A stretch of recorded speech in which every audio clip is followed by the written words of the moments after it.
Hello and welcome, my name is Shadow Retro, and today I am here to cover Kullervo in all his glory. This is because Kullervo's deluxe skin just came out, and he looks absolutely amazing. And also because I haven't covered Kullervo yet on my channel, and I figured might as well. He is getting an augment in the next update, and if that augment is anything special, I will be covering him again, obviously, with a new build. But for today's video, the build I have to show for you isn't necessarily anything special. It's a pretty standard Kullervo build.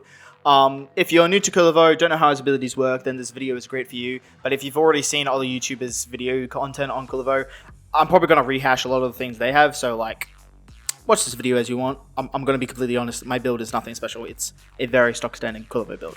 So, yeah. But yeah, first, a few things about Kullervo, because there's actually a bit of trivia around him that I think is interesting. First of all, he is the third Warframe to not have any shields, and he's also the third Warframe to get armor when he levels. But that was actually only introduced later on, as when he first came out, there were concerns about his survivability. But very quickly after his initial release, he got a health buff, and he got an armor buff, and he also got extra armor as he leveled.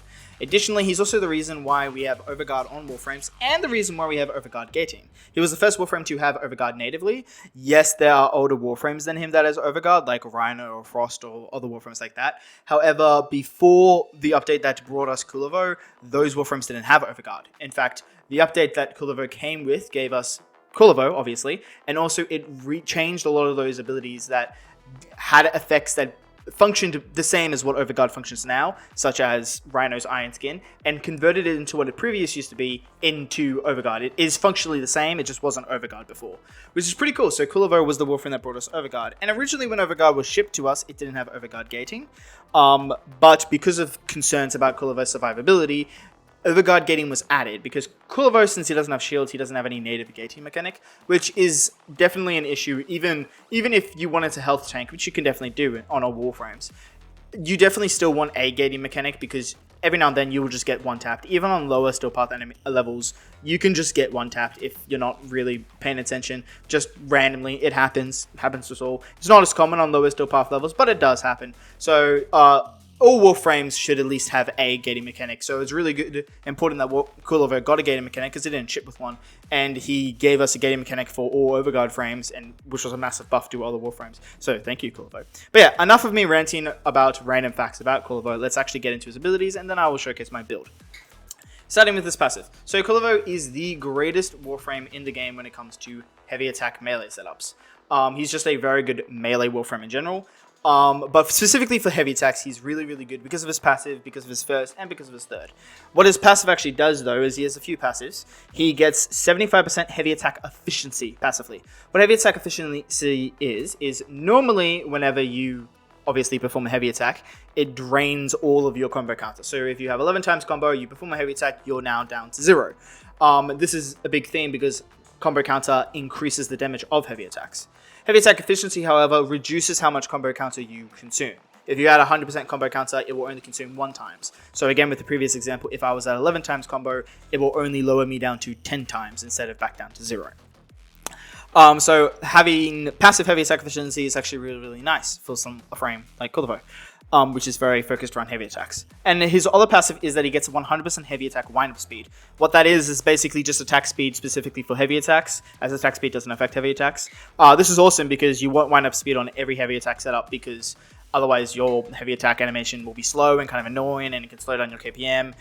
It can get you killed because you don't have iframe during the animation. Not that Kullervo needs to worry about that because one of his abilities, but for other Warframes can be annoying. But having a passive 100% heavy attack wind-up speed is awesome because it means he doesn't have to mod for it, which frees up mod slots, which is great.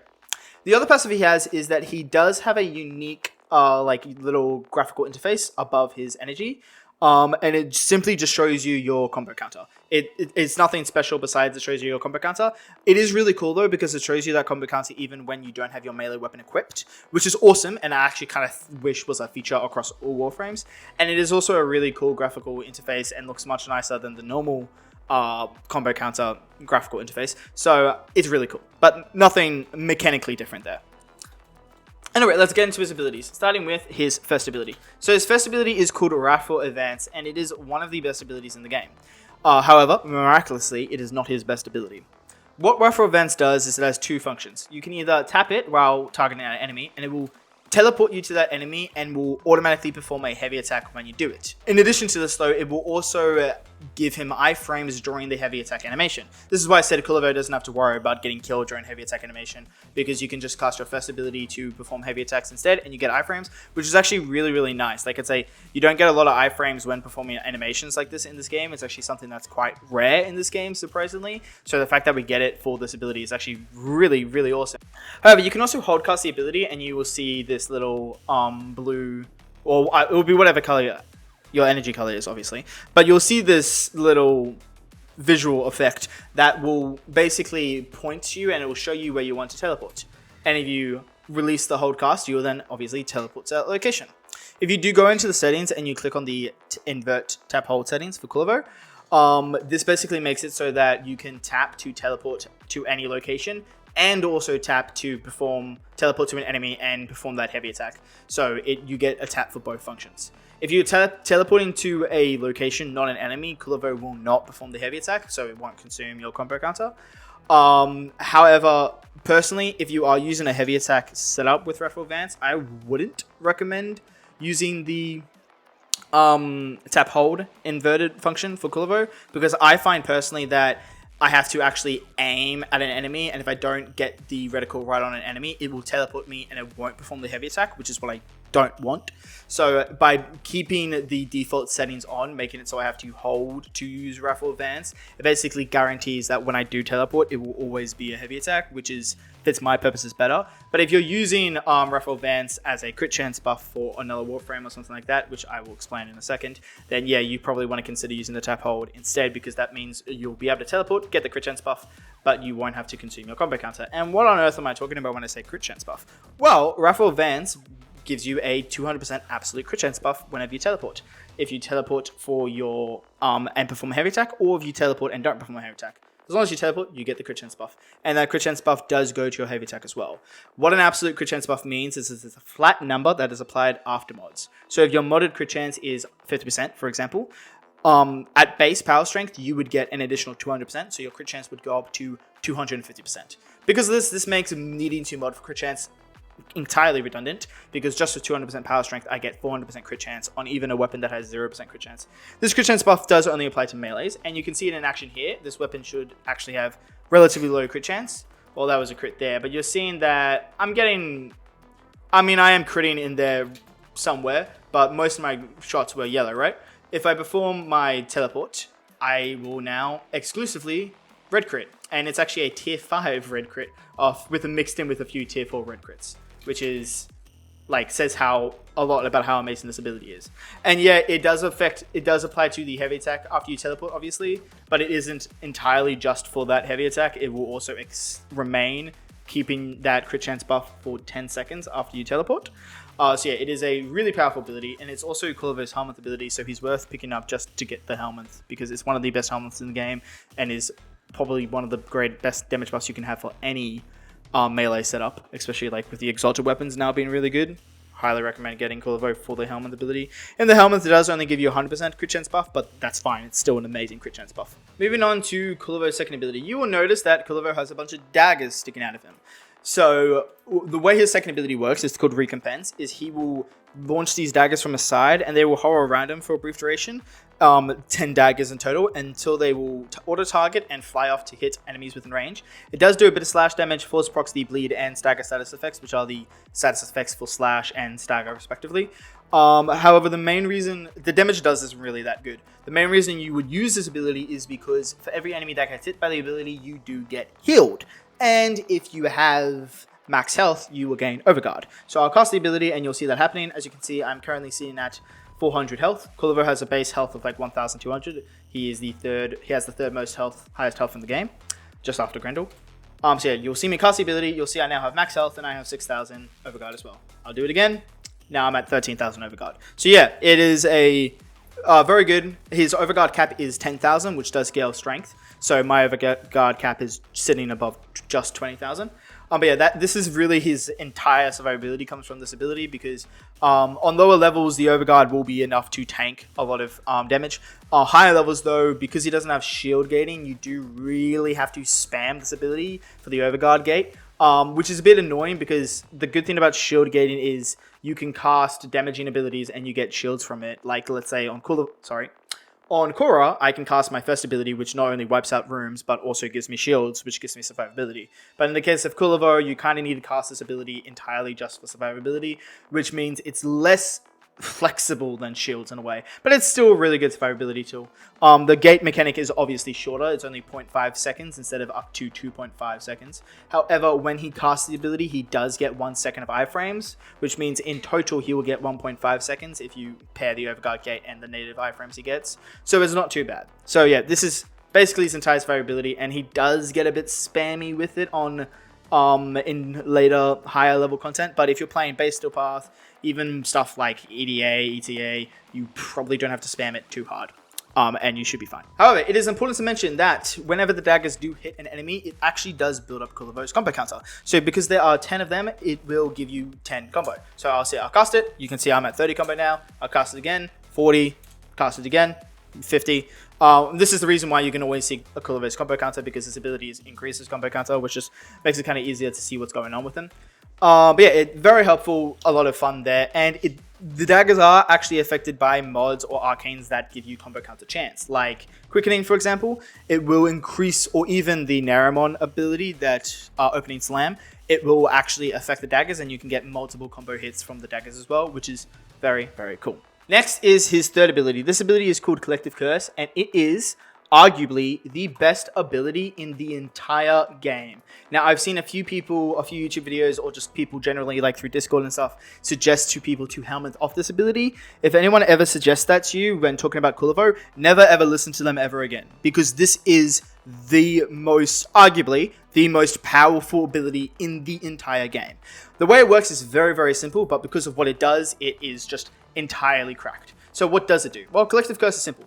It fires out a beam in front of Kullervo in a cone, in an angle in front of him.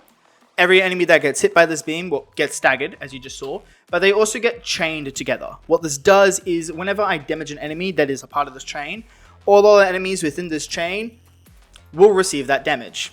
It is a 50% damage spread, but that does scale strength and caps out at 100%. So it's basically marked for death, but it works better. The reason why this ability is so bloody powerful is for a few reasons. Number one, it makes single target setups, like weapon setups, that normally aren't really viable because the game kind of needs you to kill enemies really fast. And unfortunately, at this point in the game, single target setups aren't viable anymore. But because I can chain enemies together and then perform a heavy attack on a single enemy, the damage that single enemy received is then spread to all the other enemies. And you can see I just nuked a room with heavy attacking an enemy, and I didn't even have to actually hit most of them, which is really good, as you can see. This same principle obviously applies to other things which aren't really viable. For example, snipers. Collective Curse makes snipers viable, because snipers do a lot of damage. This is the issue, is that single target, right? But if I use Collective Curse, I can then use the sniper, hit a single enemy, that damage is spread to all the other enemies, and then I'm nuking everyone with a sniper, which is really fun, really cool. So Collective Curse is really, really powerful for that reason, but also the way Collective Curse works means your damage, if you're using an AoE effect, the damage that you deal to enemies will be basically multiplied for every enemy that is within the chain. So basically what I mean by this is, say I have 3 enemies, enemy 1, 2, and 3. If all 3 of them are taking 1,000 damage from, say, my AoE weapon, not only do they take the 1,000 damage from my weapon, but they also take the 1,000 damage that the other 2 enemies are taking. This effectively means that instead of just taking 1,000, they take 3,000. 1,000 from themselves, 1,000 from enemy. So for example, enemy A, enemy 1 would take 1,000 damage from itself. Then it would also take the 1,000 damage enemy 3 takes, and the 1,000 damage enemy 2 takes, meaning it takes 3,000 damage. So Collective Curse then effectively just tripled my damage. And because of this, you can end up making abilities that really aren't viable in terms of damage to actually be relatively decent at damage. For example, his second ability. His second ability is not a good damage ability, and even using Collective Curse, it's still not great. But you can see, because it force procs the slash status effect, and every enemy that is currently being hit by the slash bleed is not only receiving their own slash bleed effect, but it's also being spread to all enemies. So I accidentally clicked my 1. But you can see it actually can turn even his second ability into a relatively good ability.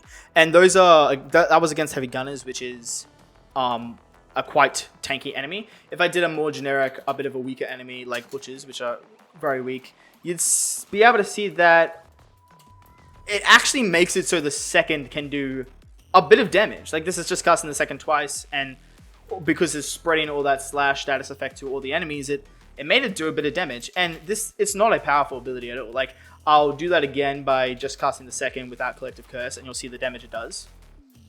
Basically nothing, right? It's like doing no damage right now. Even before, and then I use Collective Curse. Do it again. And they're taking a lot more damage now because of the way Collective Curse works. So yeah, Collective Curse is an insanely broken ability. Probably the best ability in the game. There are a few that can compete with it, but it is definitely in the running for the greatest ability in the game. So once again, if anyone tells you to Helminth off this ability, don't. Like, seriously, you'd be a fool to do it. You 100% want this ability on him for all of his builds. Oh, also, so the other thing that the third ability does, which is pretty neat, if you have an enemies chained together and you use any of Kullervo's abilities that build combo, or simply just use a melee weapon, the game will count you hitting all the enemies that get damaged by that damage instant through Collective Curse as combo counter. So I just hit one enemy and you saw my combo counter went up by 13. And then it went up by 13 again because Collective Curse is giving me combo counter for every enemy I hit with this ability, which makes it so you can build combo really quickly, actually. Moving on to Kullervo's fourth ability. So Kullervo's fourth ability will simply make a ring around him where he's standing. It is a stationary ring, so it's just where he is when he casts the ability. And pretty much what it does is it just makes daggers rain down from the sky. These daggers obviously do slash damage, and they do force proc the slash status effect, which does true damage, so it does ignore armor. And also, whenever it hits an enemy, it will also build up your combo counter, just like his second ability. Basically, this is just a nuking ability. On the surface, by itself, it doesn't do a lot of damage, but again, Collective Curse being entirely broken will make this ability do a lot more damage. And these are heavy gunners, which are very powerful, like a very tanky enemies, like I said. So if I went back to the Butchers, for example, to show you how easily enemies can be killed by the setup.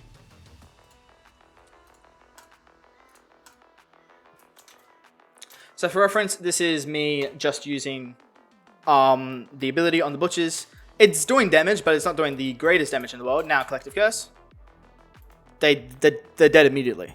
Like that's the fun. That's the fun of it, right? So it is simply just a nuking ability. It's not necessarily the greatest nuking ability in the world, and it definitely needs Collective Curse to make work. But with Collective Curse, it can be really fun. It can be really powerful. Again, not the greatest nuking ability, but it is 100% a viable nuking ability, so it can be good. So this ability also does have an augment. It's actually his only ability that has an augment right now. Basically, the way the augment works is when you cast if the ability is activated and you cast your first ability, it will move the location of the fourth ability to wherever you teleported. It also restores the duration of the ability by 6 seconds, which is, but it can't go above the maximum duration of whatever its modded duration is. This is pretty cool in theory, and it does offer actually a pretty good utility to the ability, making it move around and also restoring its duration. The only issue with this is it doesn't really have a use case, and the reason why I say that is for 2 reasons. Number one, you'd never Helminth off his second or third ability, and the reason why I say that is because his second is his source of his survivability, so you kind of need it, and his third ability is amazing, and you'd be stupid to get rid of it unless you were doing some kind of meme setup, in which case the intention is to just have fun, and that's totally valid and viable as well. But if you're not going for a meme setup, again, you'd be stupid to get rid of his third, so you never want to do that. Meaning you kind of want to build around either his fourth or his first, not both at the same time. The other reason why you wouldn't want to build for both at the same time is both of them are entirely viable to wipe out rooms by themselves. If I use my fourth ability and Collective Curse, I'm nuking rooms. If I use my first ability and Collective Curse, I'm nuking rooms. So it puts yourself in a situation where if I have the fourth ability activated and I use Collective Curse, all the enemies are dead, so I don't have a target for Wrathful Vance. Or if I use Collective Curse and then activate Wrathful Vance, yeah, it will teleport my fourth to the location I just teleported to, but Wrathful Vance just killed all the enemies through Collective Curse, so there's nothing for it to trigger on, for the full ability to actually affect. So in theory, it's cool, and you can definitely play around with it, but both are more than viable of wiping out rooms for themselves, and you really don't need both. There's no real point in having both, and they're also really his only abilities you can Helminth off, because his third is so amazing, and his second is kind of mandatory, and they don't really do anything for each other anyway, so again, the augment is kind of doesn't really have a use case. That's what I think about it. Anyway, let's talk about my build I have for today. So I am only showing off one of my builds. I do have a nuking build, but I don't want to make the video too long, so I'm only showing off my heavy attack build for Kullervo, which is my favorite of the two. It is a standard heavy attack build. It's very simple. All I do is use Collective Curse to chain enemies together, and then use my first to kill all those enemies that were chained together. Very basic, very simple. And then my second is obviously Use for Survivability. The weapon I am using is Ceramic Dagger. Now, Ceramic Dagger isn't necessarily an amazing weapon to use for Kullervo. However, there are a few reasons why I went for it. First of all, it's a dagger. Daggers are surprisingly very good for heavy attack setups because they have very fast wind-up speed. Even with Kullervo's passive, I find some weapons to be a bit slow in the wind-up speed department. And originally I was using a Scythe for the setup, which are very good for heavy attack setups. But I still found them a bit slow, so I wanted to make it a bit faster, so I went for a dagger. They force proc slash on their heavy attack, which is very useful. We will be killing enemies with our raw damage output, but every now and then, you never know, there might be that one enemy that survives, and if it was the initial target, it will get slash. Collective Curse won't tax these status effects, but if the enemy I hit with the heavy attack survives, and they receive slash damage from the damage over time, that damage over time will also be chained with Collective Curse. It's just the actual status effect won't be chained, if that makes sense. And also, daggers also attack twice on a single heavy attack. So if I heavy attack, you'll see I just attack twice, which is pretty cool. So I'll do 2 damage instances, which is pretty nice. But also, I've chosen Ceramic Dagger specifically because of 2 reasons. First of all, it's second evolution that gives it 100 innate, up to 100 innate combo counter, initial combo on primary kills. Yes, Kullervo's second ability does increase combo, meaning I don't actually need to use my melee. I can just activate my second ability and get all the combo counts I need and set 12 times combo that way, especially with his heavy attack efficiency passive. However, I find that to be a bit spammy on the second ability, and it uses a lot of energy, and he's already very energy intensive. So I just went for Ceramic Dagger's initial combo, and with all the initial combo I get from not just Ceramic Dagger's second evolution, and also its third evolution, and also a mod I have on it, I actually end up sitting at 12 times combo from initial combo, so I don't have to worry about kind of maintaining my combo counter with my second ability, making it a bit nicer on the energy economy, so a bit less spammy, especially on lower levels where you don't need to spam it as much for survivability. And then also the reason why I chose it is because Ceramic Dagger has a very high puncture weighting. And the reason why this is important because that immediately transfers into puncture status effect chance. And the reason why puncture status chance is important is because of melee doughty, which gives me at max rank 1 times final crit damage for every I believe absolute crit damage buff every time for every 10% puncture status effect I have. Mine's not max, so I only get a 0.9 buff from it, but you can see at 2 times combo right now, I am getting an 8.5 crit damage buff from melee doughty. And if I was at max combo, because I am using Leap of Runes, that will be up to above 20 from crit damage from melee doughty. So it works really, really well with Ceramic Dagger and is an amazing damage buff. So that's the reason why I've done Ceramic Dagger. Now, onto my Helminth. I am using the Helminth ability Zata's Whisper as a damage buff because this is a not a damage over time setup. It could totally work as a damage over time because our heavy attacks do force proc slash, but we will be doing so much damage that we will be nuking rooms on the initial attack, so this doesn't matter.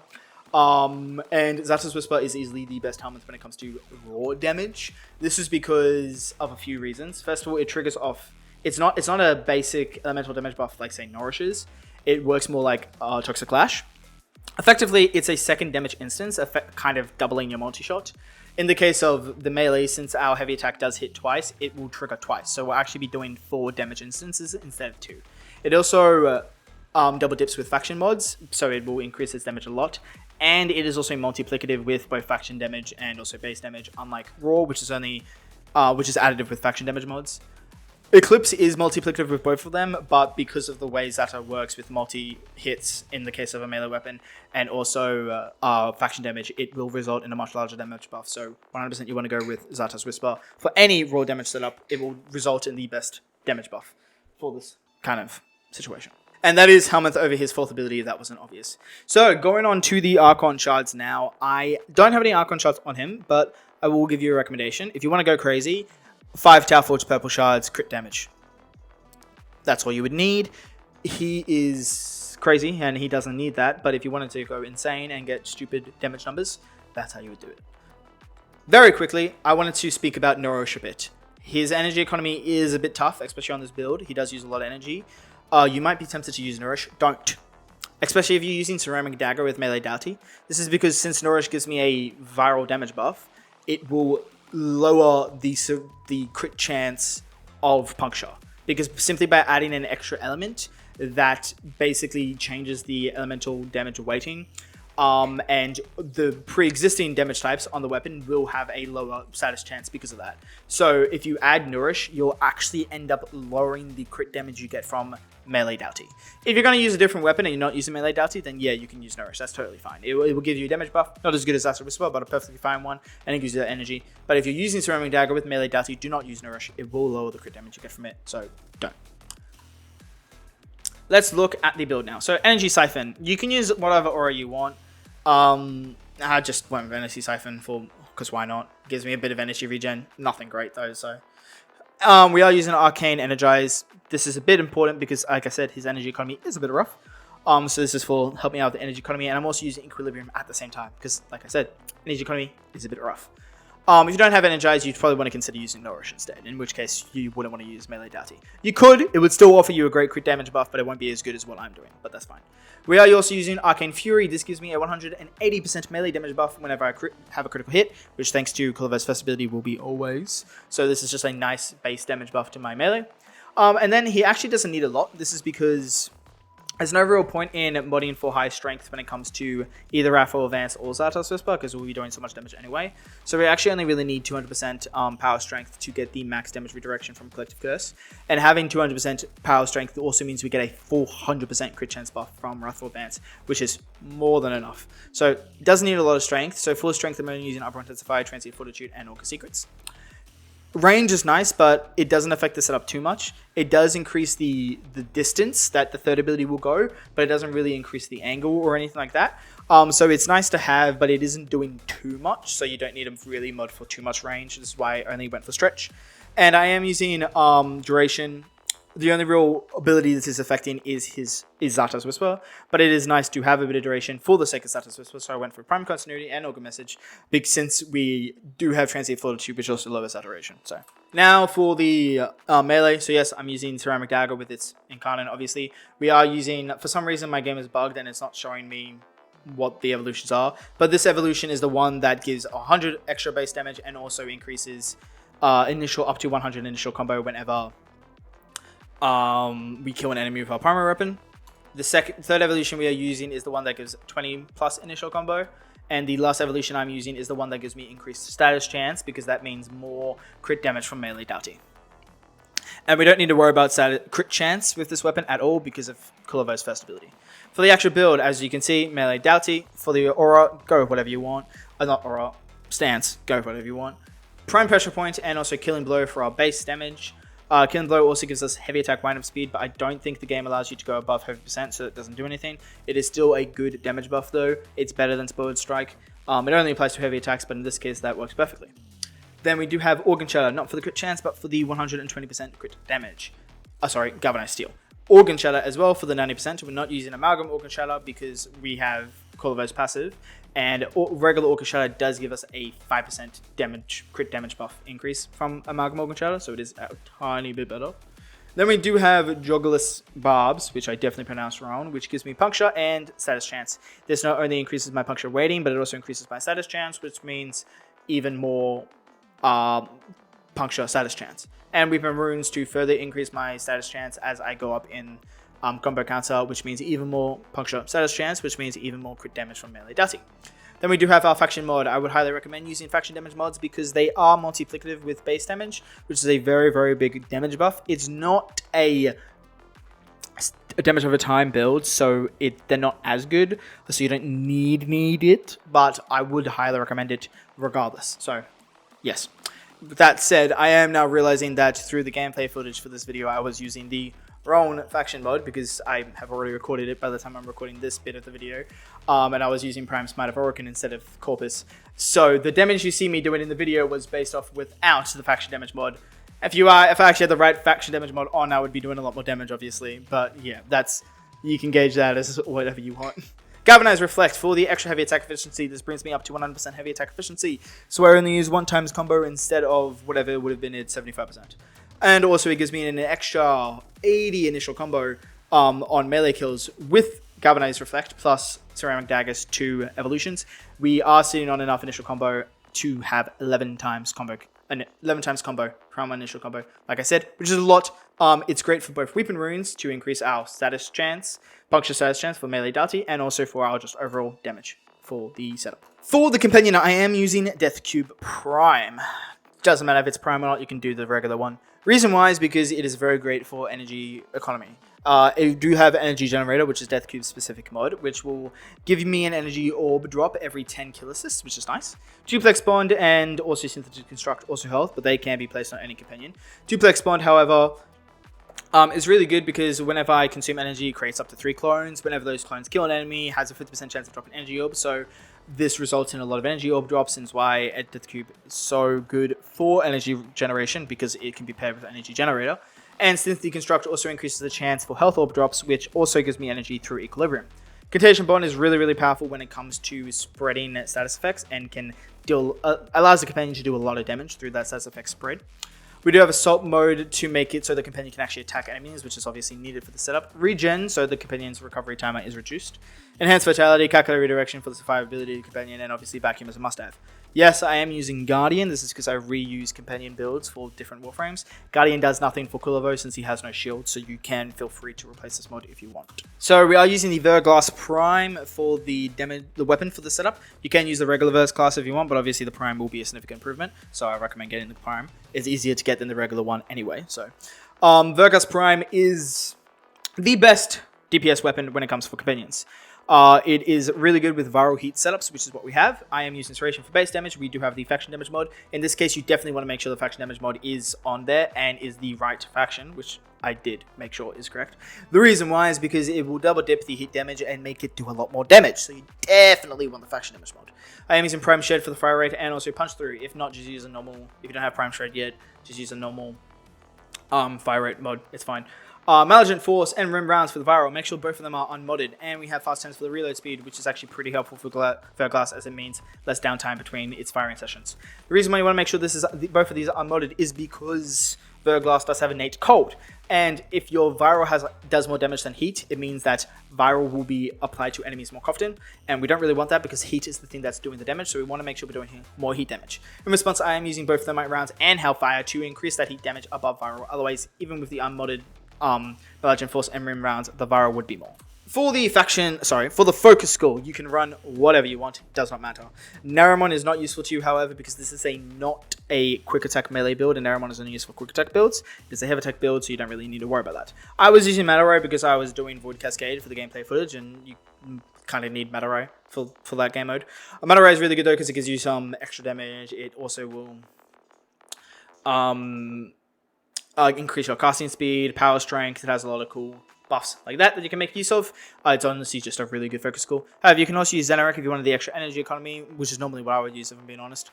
Vazarin for some grouping, which can actually work pretty nicely on Kullervo. Yunaru probably has its uses for this build, but I don't really see them. Yeah, it does offer armor strip, but Kullervo doesn't need that because all of his abilities basically force proc slash, which the slash effect ignores armor. So I wouldn't recommend Yunaru, but I'm sure you could probably find some useful for it. That's up to you though. Anyway, that is all for this video. I do hope you enjoyed it. And if you did enjoy it, consider checking out some of my other videos. You might find some other stuff of some of my other videos enjoyable as well. And also give me a like and a subscribe and leave a comment for any future videos you'd like me to see do. I'm very happy to take recommendations. Right now, honestly, I don't really have anything lined up, so I would actually really appreciate a recommendation. And also maybe check out my Discord. It is a clan Discord and a Discord for my channel, so you can come hang out with some really cool people and also join my clan if you're interested in that. And until next time, bye bye.